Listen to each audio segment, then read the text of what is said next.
Over in Athens, meteorologist Kirk Greenfield donated his 192nd pint of blood at the American Red Cross today, making it his 24th gallon donated.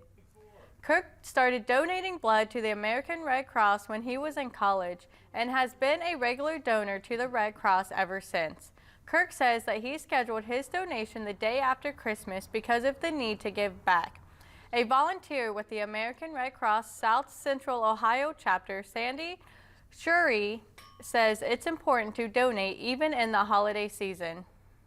During the holidays, so many people are distracted by friends and family and other events that the donation supply is diminished just a bit. So it's especially important this time of year to step up and give that pint of blood.